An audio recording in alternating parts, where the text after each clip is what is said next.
ಅಮೀನ್ಗಢ ಎಳಗ ಮತ್ತು ಬನ್ನೂರು ಕುರಿ ಸಾಗಾಣಿಕೆ ಮಾಡ್ತಾ ಇದೀವಿ. ಬನ್ನೂರು ಹೆಣ್ಮರಿಗಳಿದೆ, ಟಗರು ಒಂದೆರಡಿದೆ. ಇನ್ನೆಲ್ಲ ಅಮೀನ್ಗಢ ಕುರಿಗಳಿದೆ. 3 ರಿಂದ 6 ತಿಂಗಳು ಒಳಗಡೆ ಮರಿಗಳನ್ನ ತಂದು ಒಂದು 10 ತಿಂಗಳು 8 ತಿಂಗಳು ಫ್ಯಾಟ್ನಿಂಗ್ ಆದ್ಮೇಲೆ ಮಾರೋದು ಸರ್. ಹೈಡ್ರೋಫೋಲಿಕ್ ಆಗ್ತಾಗಿಂದ ತಿಂಡಿ ಖರ್ಚು ಕಮ್ಮಿ ಬಿದ್ದಿದೆ. 24 ಅವರ್ಸ್ ಜೋಳನ ಉನಿ ಹಾಕ್ಬೇಕು. 2 ಡೇಸ್ ಚೀಲದಲ್ಲಿ ಗಂಟಾಕಿ ಇಕ್ತಿವಿ. ಇದು ಮೊಳಕೆ ಬಂದಾದ್ಮೇಲೆ ಟ್ರೇಗ್ ಹಾಕ್ತಿವಿ. ಟ್ರೇ ಹಾಕಾದ್ಮೇಲೆ ಈ ತರ ಮೊಳಕೆ ಬರುತ್ತೆ. 1 ದಿನ 2 ದಿನ 3 ದಿನ 4ನೇ ದಿನದ್ದು, ಇದು 5ನೇ ದಿನದ್ದು, 6, ಇದು 7, ಇದು 8ನೇ ದಿನದ್ದು. ಒಂದು ಟ್ರೇಗೆ 3/4 kg ಜೋಳ ಹಾಕಿದ್ರೆ 8 ರಿಂದ 10 kg ಮೇವು ಬರುತ್ತೆ. ಬೇರು ಸಿಗುತ್ತೆ, ಜೋಳನು ತಿನ್ನುತ್ತೆ, ಮೇವು ತಿನ್ನುತ್ತೆ. 3 ಐಟಮ್ ಸಿಗುತ್ತೆ. ನಾವು ಜೋಳ ಹಾಕಿದ್ರೆ ಜೋಳ ಒಂದೇ ಐಟಮ್, ಬೇರುನು ಸ್ವೀಟ್ ಆಗಿರುತ್ತೆ. 1 ವರ್ಷದಿಂದ ಯೂಸ್ ಮಾಡ್ತಾ ಇದೀವಿ. ಮರಿಗಳು ಶೈನಿಂಗ್ ಬರುತ್ತೆ, ತಿಂಡಿ ಒಂದ್ ಸ್ವಲ್ಪ ಕಮ್ಮಿ ತಗೊಳುತ್ತೆ. ಹೆಣ್ಣು ಮರಿಗಳಿಗೆ ಹಾಲು ಚೆನ್ನಾಗಿ ಬರುತ್ತೆ, ಗ್ರೋತ್ ಚೆನ್ನಾಗಿ ಬರುತ್ತೆ. 9 ಗಂಟೆ 8:45 ಹೈಡ್ರೋಪಾಲಿಕ್ ಹಾಕಿದ್ರೆ 12 ಗಂಟೆ ಅವಕ್ಕೇನು ಬೇಕಾಗಲ್ಲ, ಅದನ್ನೇ ಮಿಲ್ಕ್ ಹಾಕೊಂಡು ಮನಗಿರುತ್ತೆ, ಚೆನ್ನಾಗಿರುತ್ತೆ. ಮರಿಗಳು ಎತ್ಕೊ ಬಂದಿದ ತಕ್ಷಣ ಸೌಂಡ್ ಎಲ್ಲ ಮೇಲತ್ತಿ ನೋಡ್ತಾ ಇದಾವೆ ನೋಡಿ. ಬೇರ್ ಸಮೇತ ತಿಂತಾ ಇದೆ, ಏನು ಬಿಡ್ತಾ ಇಲ್ಲ. ಆಲ್ರೆಡಿ 1 ಟ್ರೇ ಹಾಕಿದೀನಿ, ಒಂದ್ ಚೂರು ಬಿಟ್ಟಿಲ್ಲ. ಟೋಟಲ್ 24 ಟ್ರೇಲಿ ದಿನಕ್ಕೆ 3 ಟ್ರೇ ಬರುತ್ತೆ. ಅಲ್ಲಿ 25 ರೂಪಾಯಿ ಕೆಜಿ ಜೋಳಕ್ಕೆ ಕೊಟ್ರೆ 1 kg 2 ರೂಪಾಯಿ 20 ಪೈಸಾ, ಇಲ್ಲಾಂದ್ರೆ 50 ಪೈಸಾ. 1 kg ಜೋಳ ಹಾಕಿದ್ರೆ 10 kg ಗಂಟನೂ ಬರುತ್ತೆ ನಮ್ಗೆ. ಒಂದೊಂದ್ ಮರಿಗೆ 1 kg ಹಾಕೊಂಡು ಸಾಕು. ಬೇರ್ ತಿಂದ್ರೆ ಮರಿಗಳು ಚೆನ್ನಾಗಿ ಗ್ರೋತ್ ಆಗುತ್ತೆ. ಕೋಳಿಗೂ ಹಾಕ್ಬೋದು, ಕುರಿಗೂ ಹಾಕ್ಬೋದು, ಆಮೇಲೆ ಹಸು, ಎಮ್ಮೆ ಎಲ್ಲದಕ್ಕೂ ಹಾಕ್ಬೋದು. ಹಾಲಿನ ಇಳುವರಿ ಚೆನ್ನಾಗಿ ಬರ್ತಾ ಇತ್ತು. 1 ವರ್ಷ 3 ತಿಂಗಳು 4 ತಿಂಗಳು ಆಯ್ತು ತಗೊಂಡು. ಅಲ್ಲಿಂದ ಇಲ್ಲಿವರೆಗೂ ನಾನು ಒಂದ್ಸತಿನೂ ಅವ್ರಿಗೆ ಫೋನ್ ಮಾಡಿಲ್ಲ. ಇಲ್ಲಿಂದ ಸೋಲಾರ್ ಪ್ಯಾನಲ್ ಮೇಲೆ ಹಾಕಿದ್ದೀನಿ, ಯಾವಾಗ್ಲೂ ಸೋಲಾರ್ ಅಲ್ಲೇ ರನ್ ಆಗುತ್ತೆ, ಅದೇ ಸ್ಪ್ರೇ ಆಗುತ್ತೆ. ನನಗೆ ಒಳ್ಳೆ ಬೆನಿಫಿಟ್ ಇದೆ. ನಮಸ್ತೆ ಸರ್. ಸರ್ ನಿಮ್ಮ ಪರಿಚಯ ಮಾಡಿಕೊಡಿ ಸರ್. ಸರ್ ನಮ್ಮ ಹೆಸರು ಪವನ್ ಕುಮಾರ್ ಅಂತ. ನಾವು ರಾಮನಗರ ಡಿಸ್ಟಿಕ್ ಕುಂಬಾಪುರ ಈ ವಿಲೇಜು. ಯಾವ ತಳಿ ಕುರಿಗಳನ್ನ ಸಾಕಾಣಿಕೆ ಮಾಡ್ತೀವಿ ಸರ್? ಅಮೀನ್ಗಢ ಎಳಗ ಮತ್ತು ಬನ್ನೂರು ಕುರಿ ಸಾಗಾಣಿಕೆ ಮಾಡ್ತಾ ಇದೀವಿ ಸರ್. ಬನ್ನೂರು ಹೆಣ್ಮರಿಗಳಿದೆ, ಟಗರು ಒಂದೆರಡಿದೆ. ಇನ್ನೆಲ್ಲ ಅಮೀನ್ಗಢ ಕುರಿಗಳಿದೆ. ಬ್ರೀಡಿಂಗ್ ಪರ್ಪಸ್ ಅಥವಾ ಸರ್ ಬನ್ನೂರು ಬ್ರೀಡಿಂಗ್ ಪರ್ಪಸ್ಗೆ ಅಂತ ಮೇಂಟೈನ್ ಮಾಡ್ತಾ ಇದೀವಿ. ಒಂದು 3-4 ಇದೆ ಹೆಣ್ಮರಿಗಳು.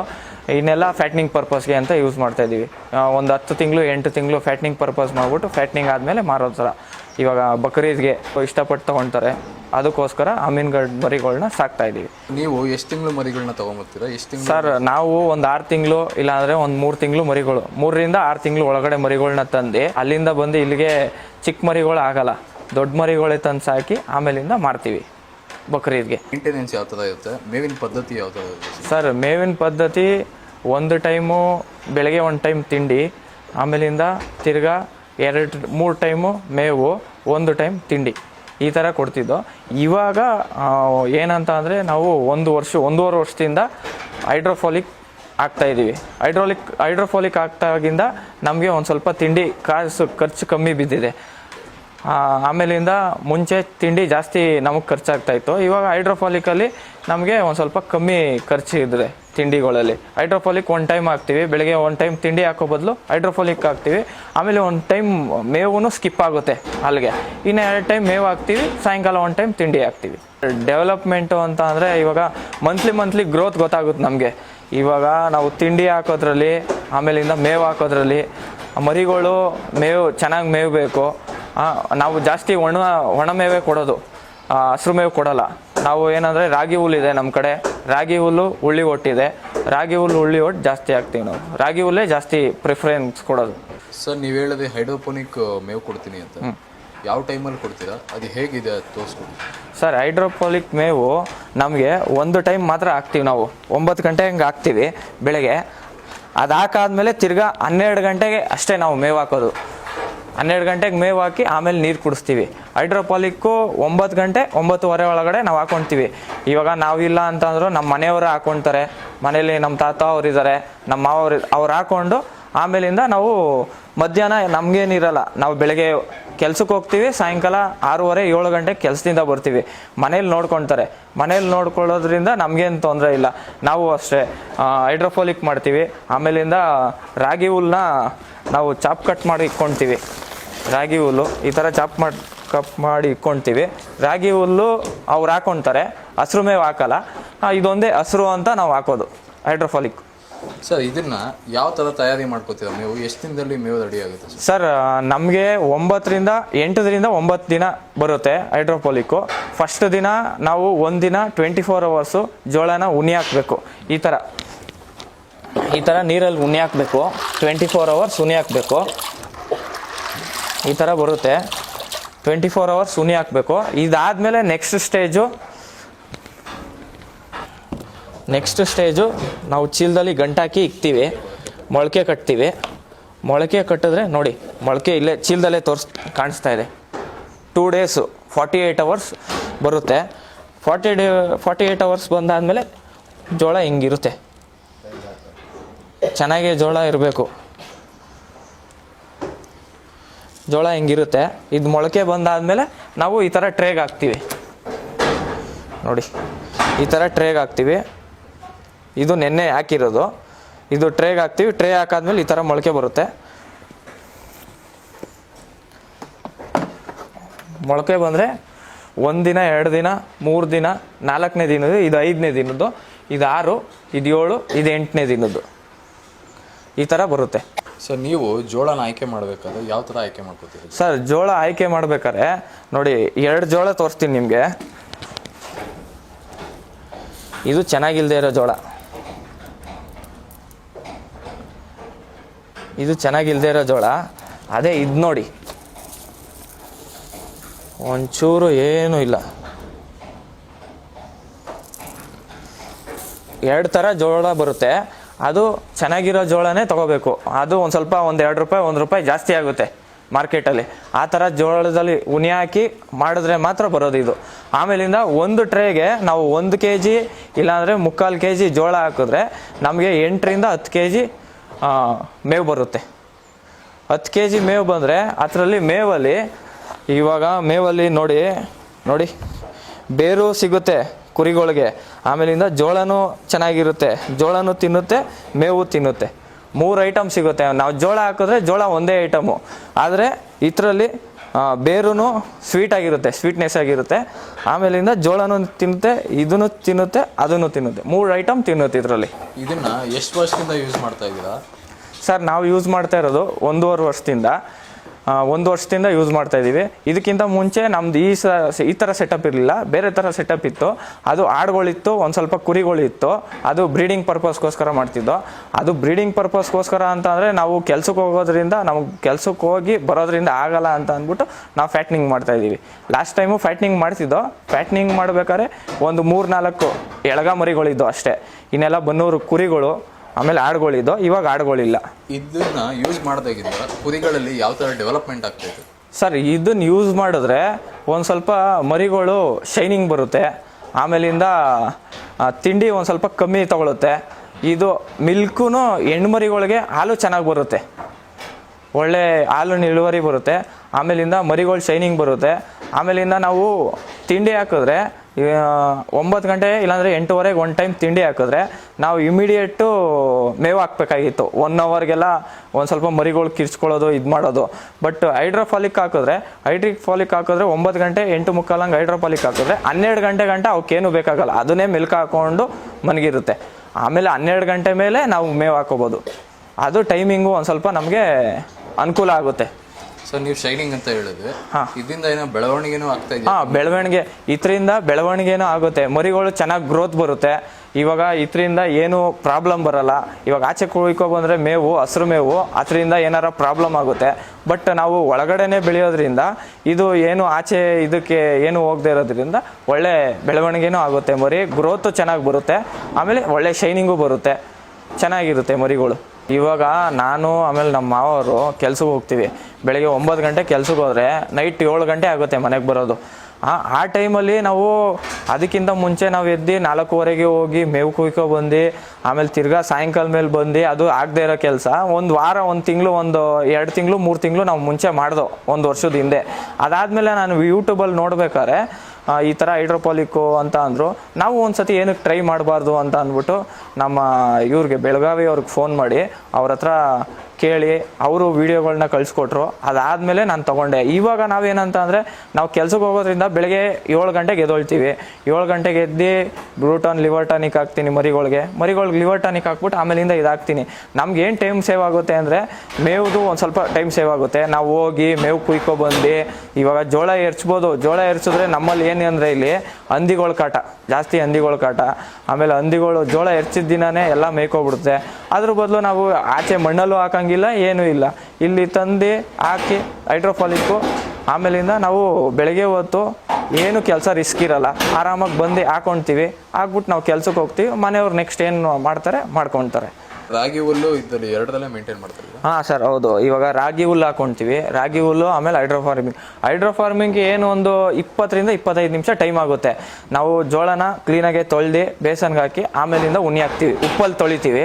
ಉಪ್ಪಲ್ಲಿ ಒಂದು ಸ್ವಲ್ಪ ಉಪ್ಪು ಹಾಕ್ಬಿಟ್ಟು 3 kg ಜೋಳ ಹಾಕ್ಕೊತೀನಿ. 3 ಟ್ರೇಗೆ 3 kg ಜೋಳ ಹಾಕ್ಕೊಂಡು ಉಪ್ಪಲ್ಲಿ ಒಂದು ಸ್ವಲ್ಪ ತೊಳೆದ್ಬಿಟ್ಟು ತಿರ್ಗಾ ಒಂದು 10 ನಿಮಿಷ ಬಿಟ್ಟು ತಿರ್ಗಾ ತೊಳೆದು ಆಮೇಲಿಂದ ಒಂದು ದಿನಕ್ಕೆ ಉಣ್ಣಿ ಹಾಕ್ಬಿಟ್ಟು ಮಿಕ್ಕಿದ ನೆನ್ನೆದಿರುತ್ತಲ್ಲ ಅದನ್ನು ಮೊಳಕೆ ಹಾಕ್ಬಿಟ್ಟು ಇದು ಮಾಡ್ತೀವಿ. ಇದನ್ನು ಟ್ರೇನ ತೊಗೊಂಡೋಗಿ ಹಾಕಿ ಅದು ಒಂದು 20-25 ಮಿನಿಟ್ಸ್ ಆಗುತ್ತೆ.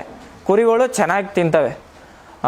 ನಾವು ಇಲ್ಲಿಂದ ಎತ್ಕೊಂಡು ಹೋಗ್ತಾ ಇದ್ದಾನೆ, ಬೇಕಾದ್ರೆ ನಾನು ನಿಮ್ಗೆ ತೋರಿಸ್ತೀನಿ. ಇಲ್ಲಿಂದ ಎತ್ಕೊಂಡು ಹೋಗ್ತಾ ಇದ್ದಂಗೆ ಸೌಂಡ್ ಮಾಡ್ತವೆ. ಎಲ್ಲ ಮರಿಗಳು ಸುಮ್ಗವೆ. ಇವಾಗ ನಾವು ಇಲ್ಲಿಂದ ಎತ್ಕೊಂಡು ಹೋಗ್ತಾ ಇದ್ದಂಗೆ ಸೌಂಡ್ ಮಾಡ್ತಾವೆ ಅವು.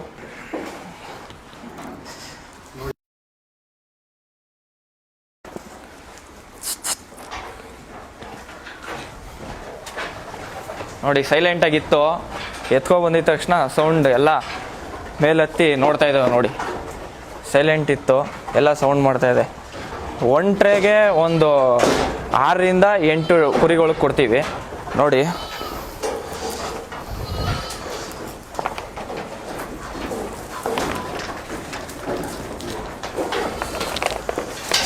ಸರ್ ಇದರಲ್ಲಿ ಏನಾದರೂ ವೇಸ್ಟ್ ಆಗುವಂಥದ್ದು ಏನಾದರೂ ಏನೂ ಇಲ್ಲ ಸರ್. ನೋಡಿ, ವೇಸ್ಟ್ ಆಗೋಕ್ಕೆ ನೋಡಿ, ಈ ಮರಿನ ನೋಡಿ, ಒಂಚೂರು ಬೇರು ಸಮೇತ ತಿಂತಾ ಇದೆ, ಏನು ಬಿಡ್ತಾ ಇಲ್ಲ.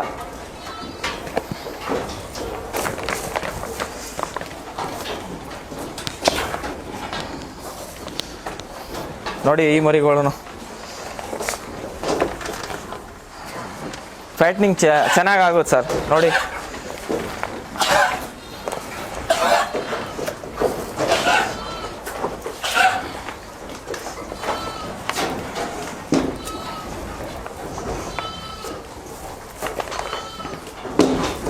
ನೋಡಿ, ಆ ಕಡೆ ಈ ಕಡೆ ನೋಡ್ತಾ ಇದೆ ಅವು. ಅವಕ್ಕೆ ಹಾಕಿಲ್ಲ, ಹೋಗಿ ಸೈಡ್ಗೆ ಆ ಕಡೆನೂ ಹೋಗಿ ಹಾಕದ ಬನ್ನಿ.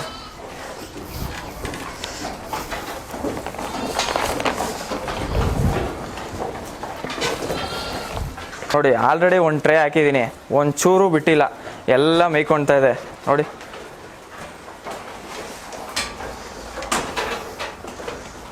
ಇಷ್ಟಪಟ್ಟು ತಿಂತವೆ, ಚೆನ್ನಾಗಿ ತಿಂತವೆ. ಟೋಟಲ್ 24 ಟ್ರೇಲಿ ದಿನಕ್ಕೆ 3 ಟ್ರೇ ಬರುತ್ತೆ.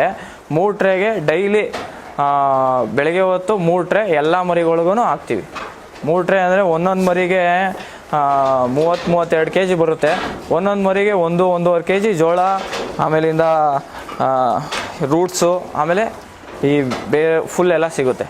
ಆಮೇಲಿಂದ ಈ ಚೀಲದಿಂದ ಈ ರೂಟ್ಸ್ ಇರುತ್ತಲ್ಲ, ಬೇರುಗಳು, ಇದನ್ನು ಕ್ಲೀನಾಗಿ ಬಿಡಿಸ್ಕೋಬೇಕು ಒಂದೊಂದೇ. ನೋಡಿ, ಈ ಥರ ಬಿಡಿಸ್ಕೊಂಡು ಹಾಕಬೇಕು. ಇಲ್ಲ ಅಂತಂದರೆ ಅದೇನಾರು ಮುರಿದ್ಬಿಟ್ರೆ ಇಲ್ಲಿ ನಮಗೆ ಪ್ರಾಬ್ಲಮ್ ಆಗುತ್ತೆ. ಇಲ್ಲಿ ಏನೋ ಬೇರು ಜಲ್ದಿ ಬರಲ್ಲ, ಆಮೇಲಿಂದ ಗ್ರೋತ್ ಇಲ್ಲಿ ಕಮ್ಮಿ ಆಗೋಗುತ್ತೆ. ಇಲ್ಲಿ ಕ್ಲೀನಾಗಿ ಚೀಲದಲ್ಲಿ ಹಾಕ್ಬೇಕಾದ್ರೆ ಚೀಲದಲ್ಲಿ ಹಾಕ್ಕೊಂಡು ಕ್ಲೀನಾಗಿ ಎತ್ತಾಕೋಬೇಕು. 800ರಿಂದ 1 kg ಗಂಟ ಜೋಳ ಹಾಕ್ತೀವಿ.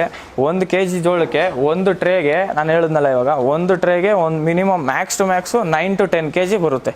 ಮೇವು, ರೂಟ್ಸು ಎಲ್ಲ ಸೇರಿ ಜೋಳ 1 kg ಹಾಕೋದ್ರಿಂದ ಇದು ಬರುತ್ತಲ್ಲ, ಇದು ಆಮೇಲೆ ಈ ಜೋಳ ಎಲ್ಲ ಸೇರಿಸಿ 1 kg ಜೋಳ ಹಾಕಿದ್ರೆ 10 kg ಗಂಟನೂ ಬರುತ್ತೆ ನಮಗೆ. 10 kg ಒಂದೊಂದು ಮರಿಗೆ 1 kg ಹಾಕೊಂಡು ಸಾಕು ನಮಗೆ. 3 ಟ್ರೇಗೆ 30 kg ಬರುತ್ತೆ. 3 kgಗೆ 30 kg ಬರುತ್ತೆ ಟ್ರೇಲಿ. ಆ 1 kg ಹೆಂಗೆ ಹಾಕೊಂಡ್ರು ನಾವು ಆಚೆ ಬೆಳೆಯೋದು ನಮಗೇನು ಪ್ರಾಫಿಟ್ ಸಿಗಲ್ಲ. ಇವಾಗ ನೆಲದಲ್ಲಿ ಹಾಕ್ಬಿಟ್ಟು ಬೆಳಿತೀವಲ್ಲ, ಅದು ಮುಂಚೆಯಿಂದ ಮಾಡ್ಕೊಂಡು ಬಂದಿರೋದು. ಬಟ್ ಇದರಲ್ಲಿ ಏನಂತ ಅಂದರೆ, ನಾವು ಅಲ್ಲಿ 25 ರೂಪಾಯಿ kgಗೆ ಜೋಳಕ್ಕೆ ಕೊಟ್ಟರೆ, ಇವಾಗ ನಮಗೆ 1 kg 2 ರೂಪಾಯಿ 20 ಪೈಸೆ, ಇಲ್ಲಾಂದರೆ 50 ಪೈಸದಂಗೆ 30 kg ಬರುತ್ತೆ ನಮಗೆ. ಅದು ಒಂದು ಬೆನಿಫಿಟ್ಟು. ಆಮೇಲೆ ಇದರಲ್ಲಿ ಪ್ರೋಟೀನ್ ಜಾಸ್ತಿ ಇರುತ್ತೆ. ಏನಂತ ಅಂದರೆ, ಬೇರು ಸಿಗುತ್ತೆ. ಭೂಮಿಲಿ ಹಾಕಿದ್ರೆ ಬೇರು ಸಿಗಲ್ಲ, ಇಲ್ಲಿ ಬೇರು ಸಿಗುತ್ತೆ. ಬೇರು ತಿಂದರೆ ಮರಿಗಳು ಚೆನ್ನಾಗಿ ಗ್ರೋತ್ ಆಗುತ್ತೆ. ಈಗ ಕುರಿಗಳಿಗೆ ಆಗ್ತಾ ಇದ್ದೀರಾ? ಓಕೆ. ಬೇರೆ ರೈತರು ಕೋಳಿಗಳಿಗೆ, ಹಸು ಸಾಕಾಣಿಕೆ ಮಾಡೋದು ಸರ್, ಇದು ಕೋಳಿಗೂ ಹಾಕ್ಬೋದು, ಕುರಿಗೂ ಹಾಕ್ಬೋದು, ಆಮೇಲೆ ಹಸು, ಎಮ್ಮೆ ಎಲ್ಲದಕ್ಕೂ ಹಾಕ್ಬೋದು. ಹಸುಗೂ ಹಾಕಿದ್ರೂ ಹಾಲಿನ ಇಳುವರಿ ಚೆನ್ನಾಗಿ ಬರುತ್ತೆ. ನಮ್ಮಲ್ಲೇ ಒಂದು ಹಸುಗೆ ಹಾಕ್ತಿದ್ದೋ, ಇವಾಗ ಹಸು ಇಲ್ಲ ಪ್ರೆಸೆಂಟಾಗಿ. ನಾವು ಇವಾಗ ಕೊಟ್ಬಿಟ್ಟು ನಾಟಿ ಹಸು, ಅದಕ್ಕೂ ಹಾಕ್ತಿದ್ದೋ, ಹಾಲಿನ ಇಳುವರಿ ಚೆನ್ನಾಗಿ ಬರ್ತಾಯಿತ್ತು. ನಮ್ಮದು ನಾಟಿ ಹಸು 1 ಲೀಟ್ರ್ 1.25 ಲೀಟ್ರ್ ಕೊಡ್ತಾಯಿದ್ದು. ಒಂದು 200 ml ಆ ಥರ ಜಾಸ್ತಿ ಕೊಡೋಕ್ಕೆ ಸ್ಟಾರ್ಟ್ ಮಾಡ್ತು. ಹಸುಗೂ ಹಾಕ್ಬೋದು, ಎಮ್ಮೆ, ಕೋಳಿ, ಕುರಿ ಎಲ್ಲದಕ್ಕೂ ಹಾಕ್ಬೋದು. ಸರ್, ಈ ಮೆಷಿನ್ ನೀವು ತೊಗೊಳಕ್ಕೆ ಎಲ್ಲಿ ನೋಡಿದ್ರಿ, ಯಾಕೆ ತೊಗೋಬೇಕು ಅಂತ? ಸರ್ ಈ ಮಿಷಿನ್ನ ನಾನು ಯೂಟ್ಯೂಬಲ್ಲಿ ನಾರ್ಮಲಾಗಿ ಚೆಕ್ ಮಾಡ್ತಿದ್ದೆ, ಯೂಟ್ಯೂಬಲ್ಲಿ ನೋಡ್ತಾ ಇರ್ತೀನಿ.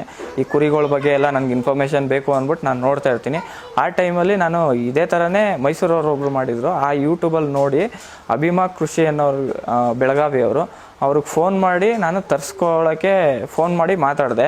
ಅವ್ರಿಗೆ ಹೇಳಿದೆ, ಸರ್ ನೀವೇ ಬಂದು ಇನ್ಸ್ಟಾಲ್ ಮಾಡಿಕೊಡ್ಬೇಕು ಅಂತ ಅಂದಿದ್ದಕ್ಕೆ, ಸರ್ ನಾವು ಬರೋಕ್ಕಾಗಲ್ಲ, ಇನ್ಸ್ಟಾಲ್ ಮಾಡ್ಕೊಡೋಕ್ಕಾಗಲ್ಲ, ನಿಮ್ಗೆ ವೀಡಿಯೋ ಕಳಿಸ್ಕೊಡ್ತೀವಿ, ಆ ವಿಡಿಯೋ ಮುಖಾಂತರ ಎಲ್ಲ ಇನ್ಫಾರ್ಮೇಷನ್ ಇರುತ್ತೆ ಅಂತ ಅಂದ್ರೆ ನಮಗೂ ಒಂದು ಸ್ವಲ್ಪ ಯಾವ ಥರ ಇನ್ಸ್ಟಾಲ್ ಮಾಡೋದು ಅಂತ ನಮಗೂ ಗೊತ್ತಿರಲಿಲ್ಲ.